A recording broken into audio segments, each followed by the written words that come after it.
ਤੁਸੀਂ ਸਾਨੂੰ ਦੱਸਣਾ ਕਰੋ ਕਿ ਕਥਾ ਦਾ ਭਾਵ ਕੀ ਹੈ। ਕਥਾ ਤੋਂ ਜੋ ਗੁਰੂ ਸਾਹਿਬਾਨਾਂ ਨੇ ਇੱਕ ਕਥਾ ਤੋਰੀ ਹੈ ਕਿ ਗੁਰਮਤਿ ਦਾ ਇਹਦੇ ਵਿੱਚ ਕੀ ਸਿਧਾਂਤ ਹੈ। ਆਮ ਵਿਅਕਤੀ ਦਾ ਇੱਕ ਸੁਭਾਅ ਹੈ, ਉਹ ਕਹਿੰਦਾ ਜੀ ਮੈਂ ਤੇ ਆਹ ਵਧੀਆ ਗੱਲ ਕਰਦਾ, ਆਹ ਵਧੀਆ ਗੱਲ ਕਰਦਾ। ਸਾਹਿਬ ਕਹਿਣ ਲੱਗੇ ਦੁਨਿਆਵੀ ਗੱਲਬਾਤ ਹੈ ਜਿਹੜੀ ਉਹ ਬੋਝ ਪਾਉਂਦੀ ਹੈ ਕਰਨ ਵਾਲੇ ਦੇ ਵੀ ਔਰ ਸੁਣਨ ਵਾਲੇ ਦੇ ਵੀ। ਪੁੱਛਿਆ ਜੇ ਦੁਨਿਆਵੀ ਗੱਲਬਾਤ ਬੋਝ ਪਾਉਂਦੀ ਹੈ ਤੇ ਫਿਰ ਕਿਹੜੀ ਗੱਲਬਾਤ ਕਰਨੀ ਚਾਹੀਦੀ ਹੈ।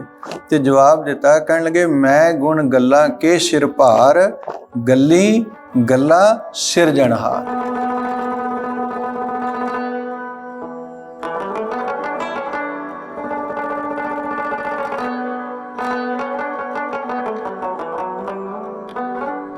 ਜਦੋਂ ਤੁਸੀਂ ਕਥਾ ਦੀ ਸ਼ੁਰੂਆਤ ਕੀਤੀ ਹੈ, ਕਿਸ ਸਮੇਂ ਤੋਂ ਕੀਤੀ ਹੈ ਤੇ ਕਿਵੇਂ ਸ਼ੁਰੂਆਤ ਹੋਈ। ਇੱਕ ਸੱਜਣ ਮੈਨੂੰ ਕਹਿਣ ਲੱਗਾ ਵੀ ਬੇਟਾ ਤੂੰ ਨਾ ਕਥਾ ਕਰਿਆ ਕਰ। ਜੋ ਮੈਂ ਉਹਨਾਂ ਨੂੰ ਸਤਿਕਾਰ ਵਿੱਚ ਕਿਹਾ ਵੀ ਮੈਨੂੰ ਕਥਾ ਆਉਂਦੀ ਨਹੀਂ। ਜੋ ਪਿਆਰ ਵਿੱਚ ਸੱਜਣ ਕਹਿਣ ਲੱਗੇ ਵੀ ਬੇਟਾ ਮੈਂ ਤੈਨੂੰ ਨਾ ਕਥਾ ਲਿਖ ਕੇ ਦਿਆਂਗਾ ਤੇ ਤੂੰ ਬੱਚਿਆਂ ਦੇ ਪ੍ਰੋਗਰਾਮ ਤੇ ਬੋਲ ਕੇ ਆਈ। ਪਹਿਲੀ ਵਾਰੀ ਦਾਸ ਨੇ ਜਿਹੜੀ ਕਥਾ ਦੀ ਹਾਜ਼ਰੀ ਵਿਚਾਰ ਰਾਹੀਂ ਸੰਗਤ ਦੇ ਚਰਨ ਪਰਸੇ ਸਤਿਗੁਰੂ ਜੀ ਦੀ ਕਿਰਪਾ ਨਾਲ ਉਹ ਸ਼ਬਦ ਸੀ, ਜੰਗ ਕੋ ਹਰ ਰੰਗ ਲਾਗੋ ਇਸ ਜੁਗ ਮੈਂ, ਸੋ ਕਹੀਤ ਹੈ ਸੂਰਾ ਆਤਮ ਜਿਣੇ ਸਗਲ ਵਸ ਤਾਂ ਕੈ, ਜੰਗ ਕਾ ਸਤਿਗੁਰੂ ਪੂਰਾ।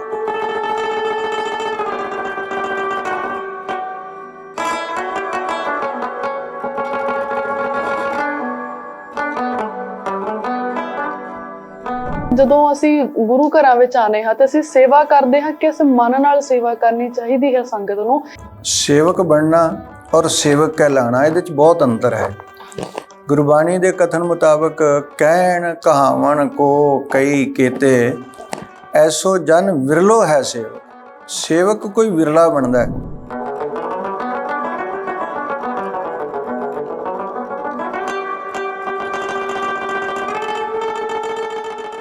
ਵਾਹਿਗੁਰੂ ਜੀ ਕਾ ਖਾਲਸਾ, ਵਾਹਿਗੁਰੂ ਜੀ ਕੀ ਫਤਿਹ। ਸਾਡਾ ਅੱਜ ਦਾ ਜੋ ਵਿਸ਼ਾ ਹੈ, ਜੋ ਸਾਡਾ ਸੰਬੰਧ ਹੈ ਸਿੱਖ ਰਵਾਇਤ ਦੇ ਨਾਲ, ਜੋ ਸਾਡਾ ਸਿੱਖੀ ਦਾ ਮੁੱਢ ਬਣਦੀ ਹੈ। ਸਿੱਖ ਧਰਮ ਵਿੱਚ ਜੋ ਗੁਰੂ ਸਾਹਿਬਾਨਾਂ ਨੇ, ਭਗਤਾਂ ਨੇ ਤੇ ਸਿੱਖਾਂ ਨੇ ਘਾਲਣਾ ਘਾਲੀ ਹੈ, ਉਸ ਘਾਲਣਾ ਦੇ ਸਦਕਾ ਜੋ ਖਜ਼ਾਨਾ ਸਾਡੀ ਝੋਲੀ ਪਿਆ ਹੈ ਸਿੱਖ ਰਵਾਇਤ ਦਾ, ਜੋ ਰਵਾਇਤਾਂ ਗੁਰੂ ਸਾਹਿਬ ਨੇ ਸਾਨੂੰ ਬਖਸ਼ੀਆਂ ਹਨ, ਜੋ ਪ੍ਰੇਮ ਬਖਸ਼ਿਆ ਹੈ, ਉਹਨਾਂ ਰਵਾਇਤਾਂ ਦੇ ਸਦਕਾ ਹੀ ਅੱਜ ਸਿੱਖਾਂ ਦਾ ਪ੍ਰੇਮ ਅੱਜ ਵੀ ਗੁਰੂ ਸਾਹਿਬ ਨਾਲ ਵਰਤਮਾਨ ਸਮੇਂ ਵਿੱਚ ਵੀ ਓਨਾ ਹੀ ਹੈ। ਅੱਜ ਅਸੀਂ ਤੁਹਾਨੂੰ ਮਿਲਾਉਣ ਜਾ ਰਹੇ ਹਾਂ ਗਿਆਨੀ ਗੁਰਮੀਤ ਸਿੰਘ ਜੀ ਨਾਲ, ਜੋ ਕਿ ਕਥਾਵਾਚਕ ਹਨ, ਤੇ ਅਸੀਂ ਜਲੰਧਰ ਉਹਨਾਂ ਨਾਲ ਅੱਜ ਵਿਚਾਰ ਸਾਂਝੀਆਂ ਕਰਨ ਆਏ ਹਾਂ ਸਿੱਖ ਰਵਾਇਤ ਤੇ। ਵਾਹਿਗੁਰੂ ਜੀ ਕਾ ਖਾਲਸਾ, ਵਾਹਿਗੁਰੂ ਜੀ ਕੀ ਫਤਿਹ। ਤੇ ਤੁਸੀਂ ਸਾਨੂੰ ਦੱਸਣਾ ਕਰੋ ਕਿ ਕਥਾ ਦਾ ਭਾਵ ਕੀ ਹੈ। ਕਥਾ ਤੋਂ ਜੋ ਗੁਰੂ ਸਾਹਿਬਾਨਾਂ ਨੇ ਇੱਕ ਕਥਾ ਤੋਰੀ ਹੈ ਕਿ ਗੁਰਮਤਿ ਦਾ ਇਹਦੇ ਵਿੱਚ ਕੀ ਸਿਧਾਂਤ ਹੈ। ਕਥਾ ਜਿਹੜੀ ਹੈ ਇਹ ਹੈ ਗੁਰੂ ਦੀ ਗੱਲਬਾਤ, ਪਰਮੇਸ਼ਰ ਦੀ ਵਡਿਆਈ ਦੀ ਗੱਲਬਾਤ। ਸੰਸਾਰ ਤੇ ਦੋ ਤਰ੍ਹਾਂ ਦੀ ਗੱਲਬਾਤ ਹੁੰਦੀ ਹੈ। ਇੱਕ ਉਹ ਗੱਲਬਾਤ ਹੁੰਦੀ ਹੈ ਜਿਹੜੀ ਕਰਨ ਔਰ ਸੁਣਨ ਵਾਲੇ ਦੇ ਮਨ ਤੇ ਬੋਝ ਪਾ ਦਿੰਦੀ ਹੈ, ਔਰ ਇੱਕ ਗੱਲਬਾਤ ਹੁੰਦੀ ਹੈ ਜਿਹੜੀ ਕਰਨ ਔਰ ਸੁਣਨ ਦੋਨਾਂ ਦੇ ਮਨ ਨੂੰ ਪ੍ਰਸੰਨਤਾ ਦਿੰਦੀ ਹੈ, ਖੁਸ਼ੀ ਦਿੰਦੀ ਹੈ, ਖੇੜਾ ਦਿੰਦੀ ਹੈ। ਜਿਹੜੀ ਕਥਾ ਹੈ ਉਹ ਹੈ ਪ੍ਰਸੰਨਤਾ, ਉਹ ਹੈ ਰਸ, ਉਹ ਹੈ ਅੰਮ੍ਰਿਤ, ਉਹ ਹੈ ਬਖਸ਼ਿਸ਼, ਜਿਹੜੀ ਕਰਨ ਵਾਲੇ ਨੂੰ ਵੀ ਖੇੜਾ ਦਿੰਦੀ ਹੈ ਔਰ ਸੁਣਨ ਵਾਲੇ ਨੂੰ ਵੀ ਖੇੜਾ ਦਿੰਦੀ ਹੈ। ਗੁਰਬਾਣੀ ਦੇ ਕਥਨ ਮੁਤਾਬਕ ਧੰਨ ਗੁਰੂ ਨਾਨਕ ਸਾਹਿਬ ਮਹਾਰਾਜ ਜੀ ਦਾ ਅੰਮ੍ਰਿਤ ਬੋਲ ਹੈ। ਕਹਿਣ ਲੱਗੇ ਮੈਂ ਗੁਣ ਗੱਲਾਂ ਕੇ ਸਿਰ ਭਾਰ। ਮੇਰੇ ਵਿੱਚ ਇਹ ਗੁਣ ਹੈ। ਆਮ ਵਿਅਕਤੀ ਦਾ ਇੱਕ ਸੁਭਾਅ ਹੈ, ਉਹ ਕਹਿੰਦਾ ਜੀ ਮੈਂ ਤੇ ਆਹ ਵਧੀਆ ਗੱਲ ਕਰਦਾ, ਆਹ ਵਧੀਆ ਗੱਲ ਕਰਦਾ। ਸਾਹਿਬ ਕਹਿਣ ਲੱਗੇ ਦੁਨਿਆਵੀ ਗੱਲਬਾਤ ਹੈ ਜਿਹੜੀ ਉਹ ਬੋਝ ਪਾਉਂਦੀ ਹੈ ਕਰਨ ਵਾਲੇ ਦੇ ਵੀ ਔਰ ਸੁਣਨ ਵਾਲੇ ਦੇ ਵੀ। ਪੁੱਛਿਆ ਜੇ ਦੁਨਿਆਵੀ ਗੱਲਬਾਤ ਬੋਝ ਪਾਉਂਦੀ ਹੈ ਤੇ ਫਿਰ ਕਿਹੜੀ ਗੱਲਬਾਤ ਕਰਨੀ ਚਾਹੀਦੀ ਹੈ। ਤੇ ਜਵਾਬ ਦਿੱਤਾ, ਕਹਿਣ ਲੱਗੇ ਮੈਂ ਗੁਣ ਗੱਲਾਂ ਕੇ ਸਿਰ ਭਾਰ, ਗੱਲੀ ਗੱਲਾਂ ਸਿਰਜਣਹਾਰ। ਜਿਹੜੀ ਸਿਰਜਣਹਾਰ ਦੀ ਗੱਲਬਾਤ ਹੈ, ਜਿੱਥੇ ਕੇਵਲ ਤੇ ਕੇਵਲ ਇੱਕ ਪਰਮੇਸ਼ਰ ਦੀ ਵਡਿਆਈ ਕੀਤੀ ਜਾਂਦੀ ਹੈ। ਆਪਾਂ ਗੁਰਬਾਣੀ ਦੇ ਕਥਨ ਮੁਤਾਬਕ ਲੈ ਲਈਏ ਕਿ ਸੰਗਤ ਕਿਹਨੂੰ ਕਹਿੰਦੇ ਆ, ਤੇ ਜਵਾਬ ਮਿਲਦਾ ਹੈ ਵੀ ਸਤ ਸੰਗਤ ਕੈਸੀ ਜਾਣੀਏ, ਜਿੱਥੇ ਇੱਕੋ ਨਾਮ ਵਖਾਣੀਏ। ਜਿੱਥੇ ਇੱਕ ਦੀ ਵਡਿਆਈ ਹੋਵੇ, ਇੱਕ ਦੀਆਂ ਬਾਤਾਂ ਹੋਣ, ਪਰਮੇਸ਼ਰ ਦੀ ਜਿਹੜੀ ਸਿਫਤ ਸਲਾਹ ਦੀ ਬਾਤਚੀਤ ਹੈ, ਇਹਨੂੰ ਆਪਾਂ ਕਥਾ ਦਾ ਰੂਪ ਕਹਿੰਦੇ ਆ। ਤੇ ਜਿਹੜੇ ਰੱਬੀ ਪਿਆਰ ਵਾਲੇ ਨੇ ਉਹਨਾਂ ਦੇ ਮਨ ਨੂੰ ਜਿਹੜੀ ਪਰਮੇਸ਼ਰ ਦੀ ਸਿਫਤ ਸਲਾਹ ਦੀ ਕਥਾ ਹੈ ਉਹ ਭਾ ਜਾਂਦੀ, ਚੰਗੀ ਲੱਗਦੀ ਹੈ।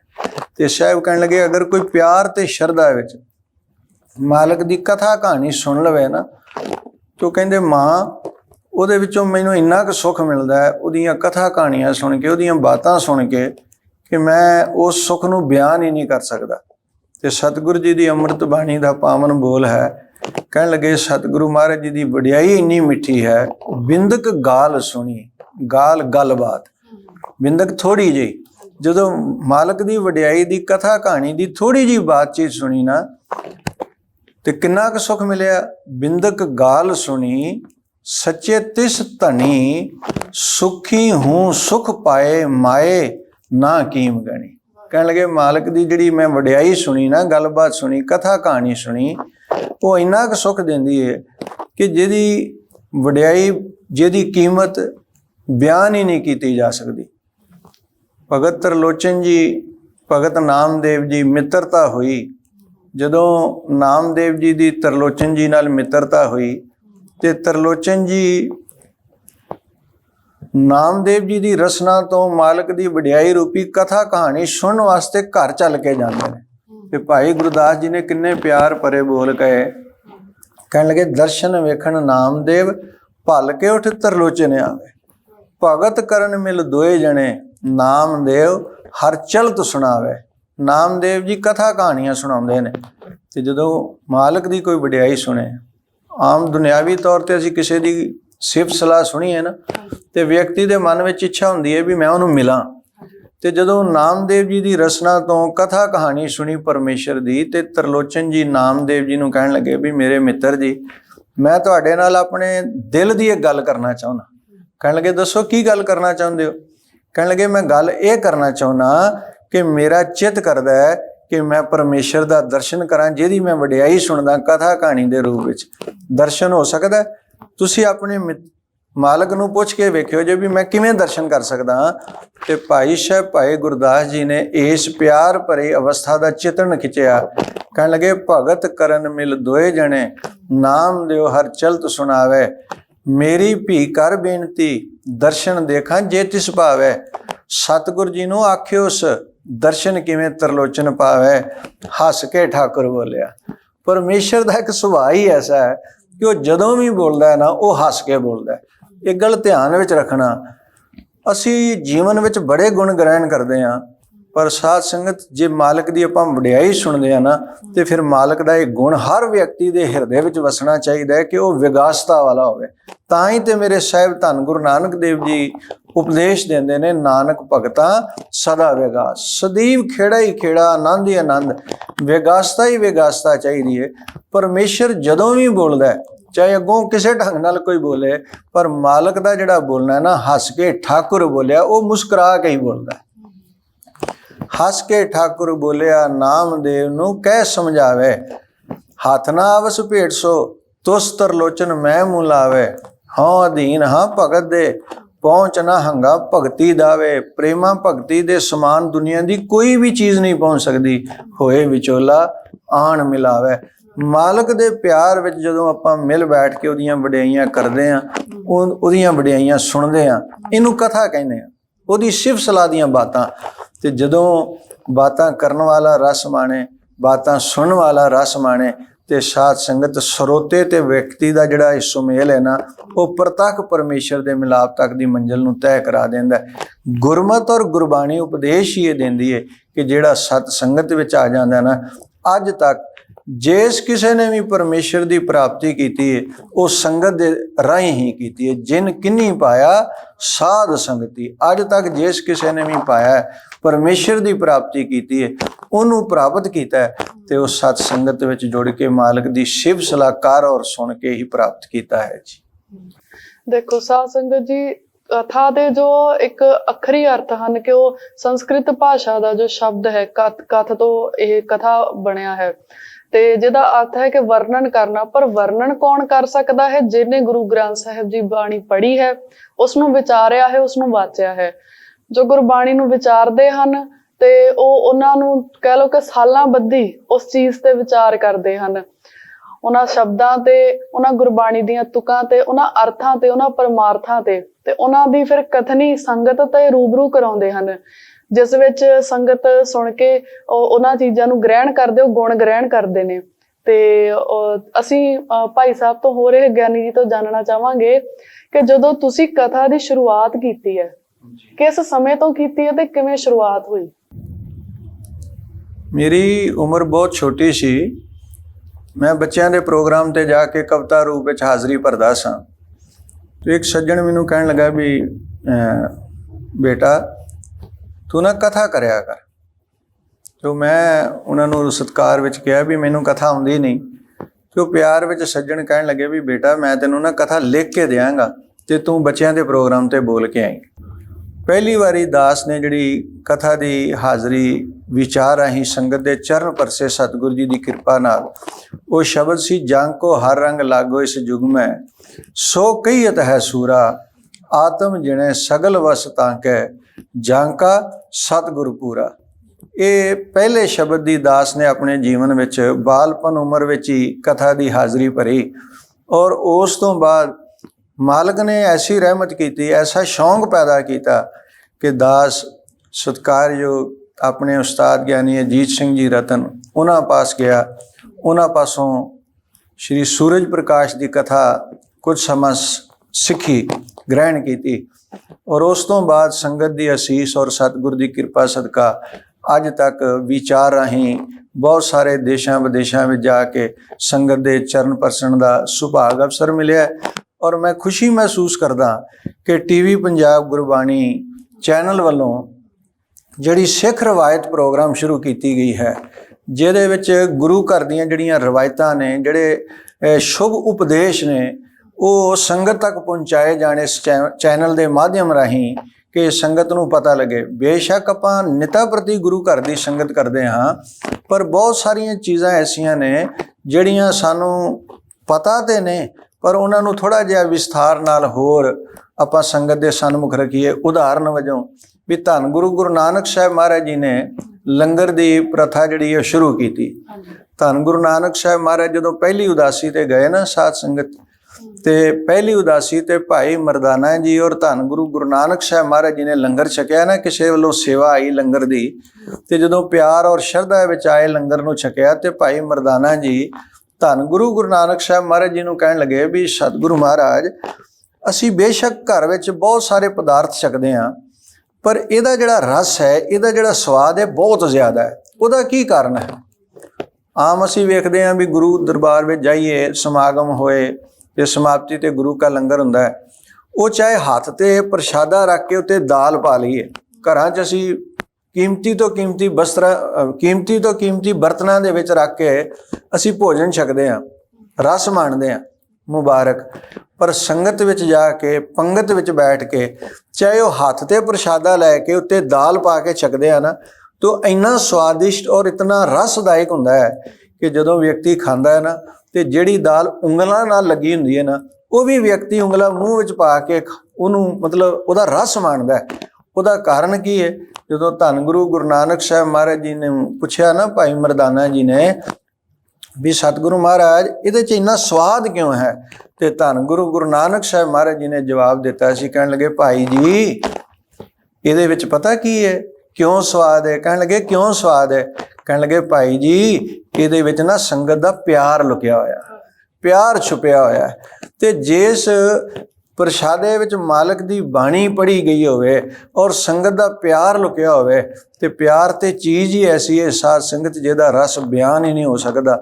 ਤੇ ਪ੍ਰਸ਼ਾਦੇ ਨੂੰ ਪਿਆਰ ਨਾਲ ਤਿਆਰ ਕਰਕੇ ਭੇਟ ਕਰ ਦਿੱਤਾ ਜਾਏ ਤੇ ਫਿਰ ਸਾਧ ਸੰਗਤ ਉਹਦਾ ਜਿਹੜਾ ਰਸ ਹੈ ਨਾ, ਉਹ ਬਿਆਨੀਅਤ ਵਿੱਚ ਨਹੀਂ ਆ ਸਕਦਾ। ਵੇਖੋ, ਧੰਨ ਗੁਰੂ ਨਾਨਕ ਸਾਹਿਬ ਮਹਾਰਾਜ ਜੀ ਨੇ ਸਾਧੂ ਜਨਾਂ ਦੀ ਸੇਵਾ ਕੀਤੀ। 20 ਰੁਪਏ ਉਹਨਾਂ ਸਾਧੂ ਜਨਾਂ ਦੀ ਸੇਵਾ ਵਿੱਚ ਭੇਟ ਕਰਕੇ ਲੰਗਰ ਦੀ ਸੇਵਾ ਕੀਤੀ। ਇੱਕ ਵਿਚਾਰ ਪ੍ਰਚਲਿਤ ਹੈ ਕਿ ਭੁੱਖੇ ਸਾਧੂਆਂ ਨੂੰ ਭੋਜਨ ਛਕਾਇਆ, ਮੁਬਾਰਕ ਹੈ। ਪਰ ਦਾਸ ਇੱਕ ਬੇਨਤੀ ਕਰਦਾ ਹੈ, ਗੁਰਬਾਣੀ ਨੇ ਸਾਧੂ ਤੋਂ ਕੁਰਬਾਨ ਹੋਣ ਦੀਆਂ ਗੱਲਾਂ ਕਹੀਆਂ ਨੇ। ਉਹ ਕਿਉਂ ਗੱਲਾਂ ਕਹੀਆਂ? ਕਿਉਂਕਿ ਸਾਧੂ ਕਦੀ ਭੁੱਖਾ ਨਹੀਂ ਹੁੰਦਾ। ਸਾਧੂ ਹੁੰਦਾ ਹੀ ਉਹ ਜਿਹੜਾ ਆਤਮਿਕ ਤੌਰ ਤੇ ਤ੍ਰਿਪਤ ਹੋ ਜਾਏ, ਰੱਜ ਜਾਏ, ਉਹਨੂੰ ਭੁੱਖ ਪਿਆਸ ਦੀ ਚਿੰਤਾ ਹੀ ਕੋਈ ਨਾ ਰਹੇ। ਸਿਰਫ ਸਤਿਗੁਰੂ ਮਹਾਰਾਜ ਜੀ ਨੇ ਉਹਨਾਂ ਦੀ ਸੇਵਾ ਕੀਤੀ ਔਰ ਸੇਵਾ ਦੀ ਭਾਵਨਾ ਦਰਸਾਈ ਕਿ ਹਮੇਸ਼ਾ ਹੀ ਵਿਅਕਤੀ ਕਿਰਤ ਵਿਰਤ ਕਰੇ, ਕਿਰਤ ਵਿਰਤ ਕਰਕੇ ਦਸਵੰਧ ਕੱਢੇ ਔਰ ਸੇਵਾ ਕਰਕੇ ਉਸ ਅਕਾਲ ਪੁਰਖ ਵਾਹਿਗੁਰੂ ਦੀ ਅਸੀਸ ਨੂੰ ਮਾਣੇ। ਧੰਨ ਗੁਰੂ ਅਮਰਦਾਸ ਮਹਾਰਾਜ ਜੀ ਦਾ ਜੀਵਨ ਪੜ੍ਹ ਲਈਏ, ਧੰਨ ਗੁਰੂ ਅੰਗਦ ਦੇਵ ਮਹਾਰਾਜ ਜੀ ਦਾ ਜੀਵਨ ਪੜ੍ਹ ਲਈਏ। ਧੰਨ ਗੁਰੂ ਅੰਗਦ ਦੇਵ ਮਹਾਰਾਜ ਜੀ ਦੇ ਜੀਵਨ ਪ੍ਰਤੀ ਔਰ ਮਾਤਾ ਖੀਵੀ ਜੀ ਤਿਨਾਂ ਦੇ ਜੀਵਨ ਪ੍ਰਤੀ ਵੇਖੋ ਕੈਸੇ ਅੰਮ੍ਰਿਤ ਬੋਲ ਕਹਿਣ ਲੱਗੇ, ਅੰਮ੍ਰਿਤ ਬੋਲ ਸਤਿਗੁਰੂ ਜੀ ਦੀ ਸਿਵ ਸਲਾਹ ਦਾ ਬਲਵੰਡ ਜੀ ਦਾ ਕਹਿਣ ਲੱਗੇ, ਬਲਵੰਡ ਖੀਵੀ ਨੇਕ ਜਨ ਜਿਨ ਬਹੁਤੀ ਛਾਂ ਜਿਸ ਬਹੁਤੀ ਛਾਂ ਪਤਰਾਲੀ ਲੰਗਰ ਦੌਲਤ ਵੰਡੀਏ ਰਸ ਅੰਮ੍ਰਿਤ ਖੀਰ ਕਿਆਲੀ।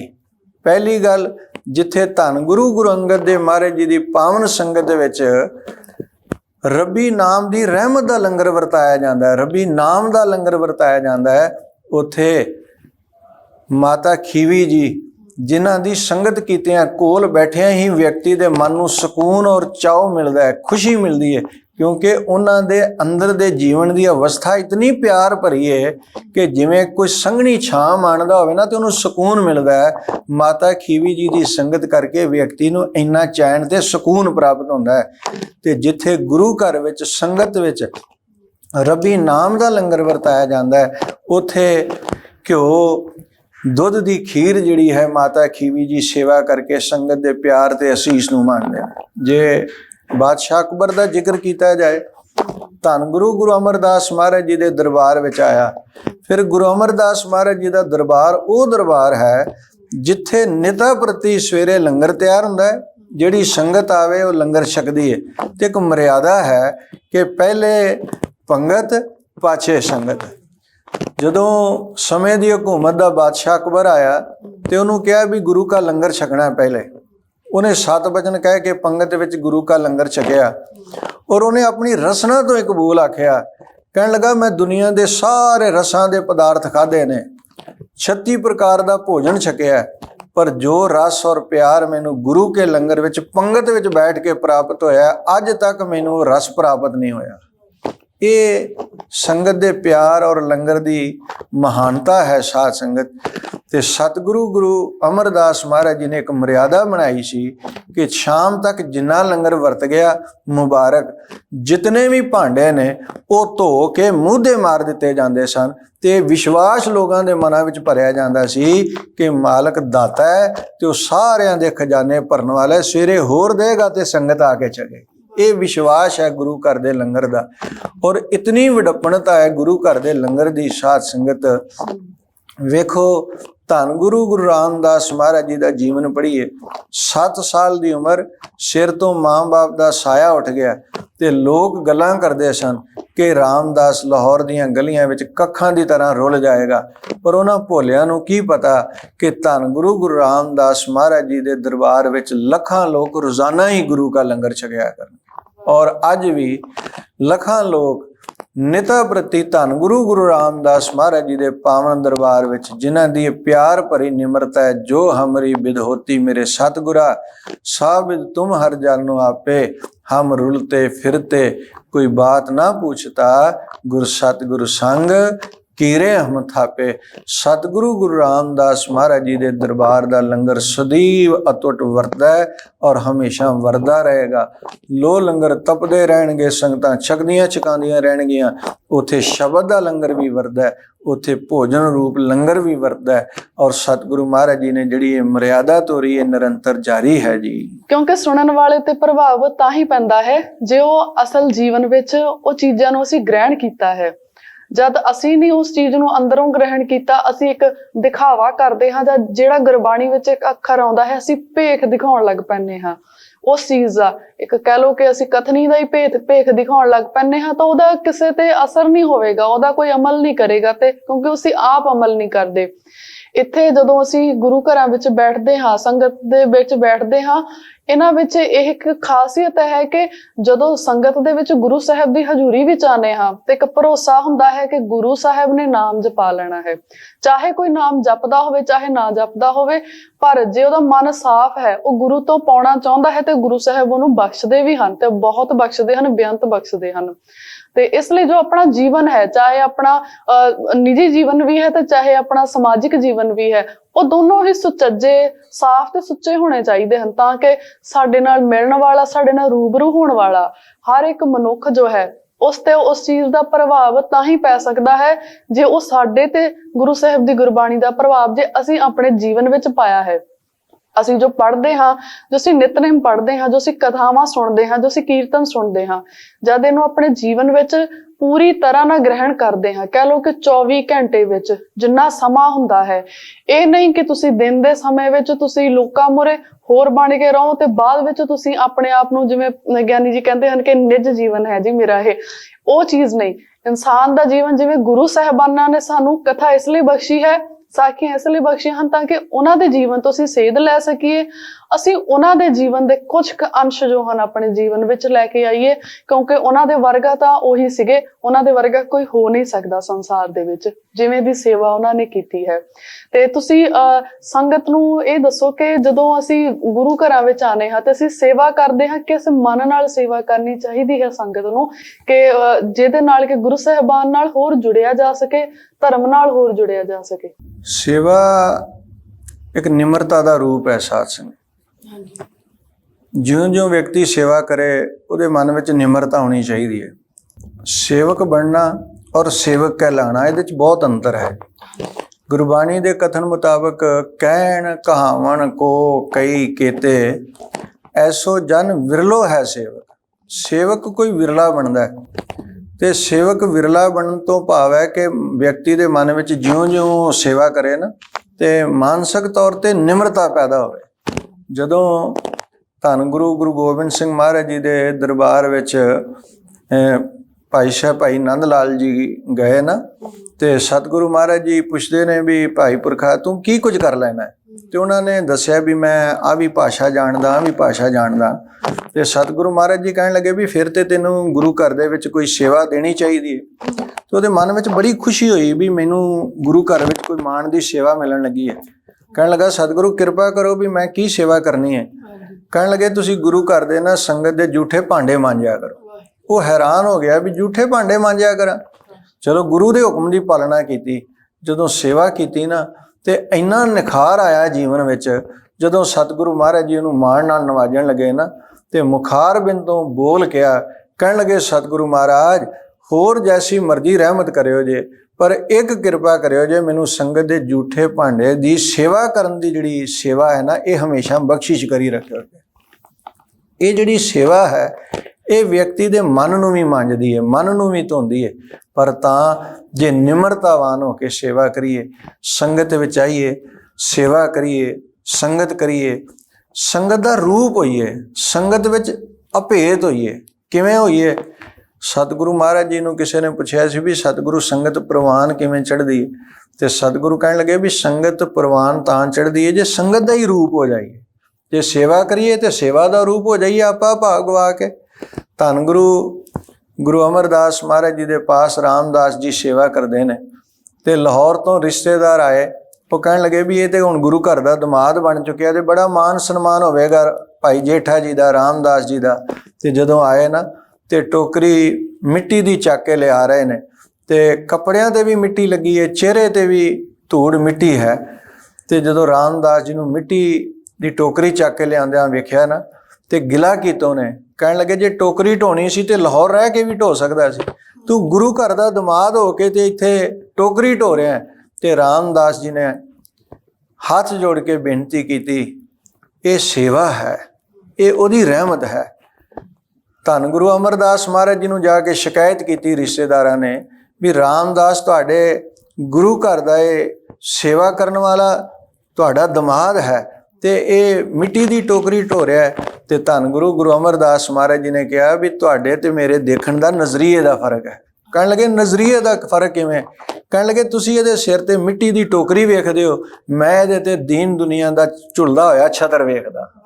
ਇਹ ਸੇਵਾ ਕੈਸੀ ਰਹਿਮਤ ਹੈ, ਜਦੋਂ ਕੋਈ ਪਿਆਰ ਵਿੱਚ ਭਿੱਜ ਕੇ ਉਹਦੇ ਦਰ ਘਰ ਦੀ ਸੇਵਾ ਕਰਦਾ ਹੈ ਨਾ, ਤੇ ਸਤਿਗੁਰੂ ਜੀ ਨੇ ਉਹਦਾ ਫੈਸਲਾ ਦੇ ਦਿੱਤਾ। ਕਹਿਣ ਲੱਗੇ ਗੁਰ ਪੀਰਾਂ ਕੀ ਚਾਕਰੀ ਮਹਾਂ ਕਰੜੀ ਹੈ ਔਖੀ, ਪਰ ਇਹਦਾ ਰਿਜ਼ਲਟ ਕੀ ਨਿਕਲਦਾ?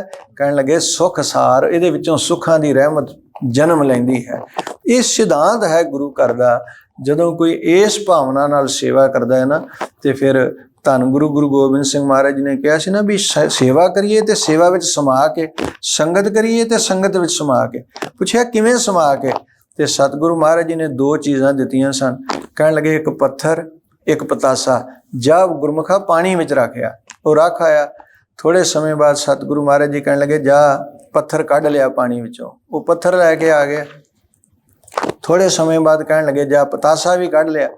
ਹੁਣ ਪਤਾਸਾ ਕਿੱਥੋਂ ਕੱਢ ਕੇ ਲਿਆਵੇ? ਵਾਪਸ ਆ ਗਿਆ। ਸਤਿਗੁਰੂ ਕਹਿਣ ਲੱਗੇ ਪੁਰਖਾ ਪਤਾਸਾ ਨਹੀਂ ਲੈ ਕੇ ਆਇਆ। ਕਹਿਣ ਲੱਗਾ ਸਤਿਗੁਰੂ ਮਹਾਰਾਜ ਪਤਾਸਾ ਵਿੱਚ ਹੈ ਹੀ ਨਹੀਂ। ਸਤਿਗੁਰੂ ਕਹਿਣ ਲੱਗੇ ਵੀ ਪਤਾਸਾ ਹੈ ਹੀ ਨਹੀਂ। ਕਹਿਣ ਲੱਗਾ ਨਹੀਂ ਹੈ ਹੀ ਨਹੀਂ। ਪੁੱਛਿਆ ਪਤਾਸਾ ਕਿੱਥੇ ਚਲਾ ਗਿਆ? ਕਹਿਣ ਲੱਗੇ ਵਿੱਚ ਘੁਲ ਗਿਆ। ਕਹਿਣ ਲੱਗੇ ਸੰਗਤ ਵਿੱਚ ਆਵੇਂ ਨਾ, ਉੱਥੇ ਪਾਠ ਹੋ ਰਿਹਾ, ਪਾਠ ਵਿੱਚ ਹੀ ਘੁਲ ਜਾ। ਕੀਰਤਨ ਹੋ ਰਿਹਾ, ਕੀਰਤਨ ਵਿੱਚ ਘੁਲ ਜਾ।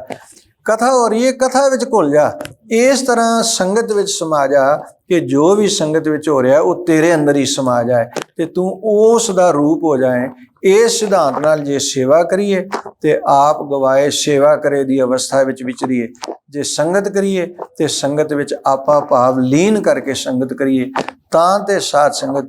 ਅਖੀਰਲੀ ਬਾਤ ਕਹਿ ਕੇ ਮੈਂ ਵਿਚਾਰ ਔਰ ਜਿਹੜਾ ਪ੍ਰੋਗਰਾਮ ਚੱਲ ਰਿਹਾ ਸਿੱਖ ਰਵਾਇਤ ਦਾ, ਇਸ ਦੇ ਵਿੱਚ ਜਿਹੜੀ ਚੱਲ ਰਹੀ ਵਿਚਾਰ ਹੈ ਉਹਦੀ ਮੈਂ ਸੰਪੂਰਨਤਾ ਤੇ ਆਵਾਂ। ਸਮਾਂ ਤੇ ਹਮੇਸ਼ਾ ਨਿਰੰਤਰ ਅੱਗੇ ਵੱਧਦਾ ਹੀ ਰਹਿੰਦਾ ਹੈ। ਉਹ ਇਹ ਕਹਿਣਾ ਚਾਹਨਾ ਸੰਗਤ ਕਰੀਏ, ਗੁਰੂ ਦੇ ਅੰਦਰ ਪਿਆਰ ਔਰ ਸ਼ਰਧਾ ਬਣਾ ਕੇ ਸੇਵਾ ਕਰੀਏ, ਪਿਆਰ ਔਰ ਸ਼ਰਧਾ ਵਿੱਚ ਆ ਕੇ ਤੇ ਮਾਲਕ ਅੱਗੇ ਅਰਦਾਸ ਕਰਿਆ ਜੇ ਸਤਿਗੁਰੂ ਇਹਦਾ ਸਾਨੂੰ ਲਾਹਾ ਪਤਾ ਕੀ ਚਾਹੀਦਾ? ਪੁੱਛਿਆ ਕੀ ਚਾਹੀਦਾ? ਕਹਿਣ ਲੱਗੇ ਸਤਿਗੁਰੂ ਬਸ ਮਨ ਦਾ ਖੇੜਾ ਬਖਸ਼ਿਸ਼ ਕਰਿਓ ਜੇ। ਲੈ ਲਾਹਾ ਮਨ ਹੱਸ। ਤੇ ਜਿਹਦੇ ਮਨ ਅੰਦਰ ਹਾਸਾ ਆ ਜਾਏਗਾ ਨਾ, ਮਨ ਅੰਦਰ ਖੁਸ਼ੀ ਆ ਜਾਏਗੀ, ਖੇੜਾ ਆ ਜਾਏਗਾ। ਯਾਦ ਰੱਖਣਾ ਉਹ ਆਪ ਤੇ ਖੇੜੇ ਵਿੱਚ ਰਹਿੰਦਾ ਤੇ ਉਹ ਸਾਰੇ ਸੰਸਾਰ ਵਿੱਚ ਇਸ ਖੇੜੇ ਔਰ ਖੁਸ਼ਬੂ ਨੂੰ ਵੰਡਦਾ ਰਹਿੰਦਾ। ਮੈਂ ਇੱਕ ਵਾਰ ਫਿਰ ਧੰਨਵਾਦ ਕਰਦਾ ਟੀਵੀ ਪੰਜਾਬ ਗੁਰਬਾਣੀ ਚੈਨਲ ਜਿਨ੍ਹਾਂ ਵੱਲੋਂ ਇਹ ਸਿੱਖ ਰਵਾਇਤ ਪ੍ਰੋਗਰਾਮ ਸ਼ੁਰੂ ਕੀਤਾ ਗਿਆ। ਇਹ ਬਹੁਤ ਖੁਸ਼ੀ ਹੋਈ ਇਹਨਾਂ ਦੀ ਰਸਨਾ ਤੋਂ ਇਹ ਜਾਣ ਕੇ ਕਿ ਸੰਗਤ ਤੱਕ ਜਿਹੜੀ ਸਿੱਖੀ ਰਵਾਇਤਾਂ ਨੇ ਉਹਨਾਂ ਦੀ ਵਿਚਾਰ ਦੇਸ਼ ਵਿਦੇਸ਼ ਤੱਕ ਪਹੁੰਚ ਸਕੇ, ਤਾਂ ਕਿ ਅਸੀਂ ਯਤਨ ਕਰੀਏ ਕਿ ਗੁਰੂ ਦੀ ਵਡਿਆਈ ਨੂੰ ਆਪਣੇ ਜੀਵਨ ਵਿੱਚ ਧਾਰਨ ਕਰਕੇ ਅਸੀਂ ਵੀ ਗੁਰੂ ਦੇ ਉਪਦੇਸ਼ਾਂ ਮੁਤਾਬਕ ਆਪਣੇ ਜੀਵਨ ਨੂੰ ਬਤੀਤ ਕਰ ਸਕੀਏ। ਮੈਂ ਇਸ ਗੱਲ ਲਈ ਵੀ ਆਪਣੇ ਆਪ ਨੂੰ ਵਡਭਾਗੀ ਜਾਣਦਾ, ਖੁਸ਼ੀ ਮਹਿਸੂਸ ਕਰਦਾ ਕਿ ਗੁਰੂ ਦੀਆਂ ਬਾਤਾਂ ਕਰਨ ਦਾ ਸਾਨੂੰ ਸੁਭਾਗ ਅਵਸਰ ਮਿਲਿਆ। ਸੰਗਤ ਦੇ ਚਰਨ ਪਰਸਨ ਦਾ ਇਸ ਟੀਵੀ ਪੰਜਾਬ ਗੁਰਬਾਣੀ ਚੈਨਲ ਰਾਹੀਂ ਸੇਵਾ ਕਰਨ ਦਾ ਸਾਨੂੰ ਸੁਭਾਗ ਅਵਸਰ ਮਿਲਿਆ ਹੈ। ਸਤਿਗੁਰੂ ਕਿਰਪਾ ਕਰਨ, ਇਸੇ ਤਰ੍ਹਾਂ ਸਾਡੇ ਸੀਸ ਤੇ ਮਿਹਰ ਭਰਿਆ ਹੱਥ ਰੱਖਣ, ਆਪ ਕਿਰਪਾ ਕਰਕੇ ਇਹ ਵਿਚਾਰ ਦੀ ਜਿਹੜੀ ਸੇਵਾ ਹੈ ਉਹ ਪ੍ਰਾਪਤ ਕਰਦੇ ਰਹਿਣ ਜੀ। ਹਾਂਜੀ, ਤੇ ਦੇਖੋ ਗਿਆਨੀ ਗੁਰਮੀਤ ਸਿੰਘ ਜੀ ਨੇ ਸਾਨੂੰ ਇੰਨੀਆਂ ਸੋਹਣੀਆਂ ਵਿਚਾਰਾਂ ਭਾਈ ਨੰਦ ਲਾਲ ਜੀ ਬਾਰੇ ਕਿ ਦੇਖੋ ਕਿੰਨੇ ਉਹ ਗੁਣਵਾਨ ਸਨ ਤੇ ਕਿੰਨੇ ਉਹਨਾਂ ਵਿੱਚ ਗੁਣ ਸਨ। ਗੁਰੂ ਕੇ ਵਜ਼ੀਰ ਕਹਿਲਾਏ, ਪਰ ਪਹਿਲਾਂ ਉਹਨਾਂ ਦੇ ਭਰੋਸੇ ਦੀ, ਉਹਨਾਂ ਦੇ ਅਡੋਲਤਾ ਦੀ ਪ੍ਰੀਖਿਆ ਜ਼ਰੂਰ ਲਈ ਗੁਰੂ ਸਾਹਿਬ ਨੇ ਕਿ ਉਹਨਾਂ ਨੂੰ ਗੁਰੂ ਘਰ ਦੇ ਝੂਠੇ ਬਰਤਨਾਂ ਦੀ ਜਦੋਂ ਸੇਵਾ ਲਗਾਈ ਤੇ ਉਹਨਾਂ ਨੇ ਉਹਨਾਂ ਨੂੰ ਸੱਤ ਕਰਕੇ ਮੰਨਿਆ ਤੇ ਉਹਨਾਂ ਨੇ ਉਸ ਸੇਵਾ ਵਿੱਚ ਇੰਨਾ ਆਨੰਦ ਪਾ ਲਿਆ ਕਿ ਚਾਹੇ ਉਹਨਾਂ ਦੇ ਵਿੱਚ ਹਜ਼ਾਰਾਂ ਗੁਣ ਸਨ, ਉਹਨਾਂ ਦੇ ਅੰਦਰ ਜੋ ਗੁਰੂ ਕੇ ਵਜ਼ੀਰ ਜੋ ਬਣੇ ਉਹਨਾਂ ਦੇ ਅੰਦਰ ਹਜ਼ਾਰਾਂ ਗੁਣ ਸਨ, ਪਰ ਫਿਰ ਵੀ ਉਹਨਾਂ ਨੇ ਉਹ ਸੇਵਾ ਨਹੀਂ ਛੱਡੀ। ਕਿਉਂਕਿ ਜੋ ਸੇਵਾ ਹੈ ਉਹ ਮਨ ਦੀ ਮੈਲ ਨੂੰ ਧੋਂਦੀ ਹੈ, ਸੰਗਤ ਨੂੰ ਕਹਿ ਲਓ ਕਿ ਨਿਮਰਤਾ ਬਖਸ਼ਦੀ ਹੈ, ਹੰਕਾਰ ਅੰਦਰ ਪੈਦਾ ਨਹੀਂ ਹੋਣ ਦਿੰਦੀ। ਜਿਹੜਾ ਸੇਵਾ ਕਰਦਾ ਹੈ, ਜਿਹੜਾ ਨਾਲ ਨਾਲ ਸਿਮਰਨ ਕਰਦਾ ਹੈ, ਕਥਾ ਵਿਚਾਰਾਂ ਕਰਦਾ ਹੈ, ਗੁਰਬਾਣੀ ਪੜ੍ਹਦਾ ਹੈ, ਉਹਦਾ ਜੀਵਨ ਆਪਣੇ ਆਪ ਹੀ ਬਹੁਤ ਜ਼ਿਆਦਾ ਉੱਚਾ ਸੁੱਚਾ ਹੋ ਜਾਂਦਾ ਹੈ। ਬਹੁਤ ਸੋਹਣੀ ਗਿਆਨੀ ਗੁਰਮੀਤ ਸਿੰਘ ਜੀ ਨੇ ਸਾਡੇ ਨਾਲ ਗੁਣਾਂ ਦੀ ਸਾਂਝ ਪਾਈ ਹੈ, ਜੋ ਗੁਣ ਸਾਧ ਸੰਗਤ ਦੇ ਰੂਬਰੂ ਕੀਤੇ ਹਨ। ਅਸੀਂ ਇਹਨਾਂ ਦਾ ਬਹੁਤ ਬਹੁਤ ਧੰਨਵਾਦ ਕਰਦੇ ਹਾਂ ਕਿ ਜੋ ਤੁਸੀਂ ਜੋ ਕਥਾਵਾਂ ਵਿਚਾਰ ਕਰਦੇ ਹੋ, ਜੋ ਉਹ ਤੁਸੀਂ ਸਾਧ ਸੰਗਤ ਦੇ ਰੂਬਰੂ ਕਰਦੇ ਹੋ ਤੇ ਉਹ ਸਾਡੇ ਨਾਲ ਵੀ ਵਿਚਾਰ ਸਾਂਝੀ ਕੀਤੀ ਹੈ। ਤੇ ਵਾਹਿਗੁਰੂ ਜੀ ਕਾ ਖਾਲਸਾ, ਵਾਹਿਗੁਰੂ ਜੀ ਕੀ ਫਤਿਹ। ਤੇ ਸਾਧ ਸੰਗਤ ਜੀ ਤੁਸੀਂ ਸਾਡੇ ਨਾਲ ਇਵੇਂ ਹੀ ਜੁੜੇ ਰਹੋ, ਕਿਉਂਕਿ ਜੋ ਸਿੱਖ ਰਵਾਇਤ ਹੈ ਇਹ ਤਾਂ ਬਹੁਤ ਵੱਡਾ ਖਜ਼ਾਨਾ ਹੈ ਤੇ ਇਹਦੇ ਅੰਦਰ ਜਿੰਨਾ ਅਸੀਂ ਜਾਂਦੇ ਰਵਾਂਗੇ ਉਨਾ ਹੀ ਅਸੀਂ ਇਹਦੀਆਂ ਗਹਿਰਾਈਆਂ ਨੂੰ, ਅਸੀਂ ਇਹਨਾਂ ਦੇ ਖੇੜਿਆਂ ਨੂੰ ਮਾਣਦੇ ਰਹਾਂਗੇ। ਤੇ ਤੁਸੀਂ ਵੀ ਸਾਡੇ ਨਾਲ ਇਹਨਾਂ ਖੇੜਿਆਂ ਨੂੰ ਜ਼ਰੂਰ ਮਾਣੋ ਤੇ ਦੇਖਦੇ ਰਹੋ ਟੀਵੀ ਪੰਜਾਬ।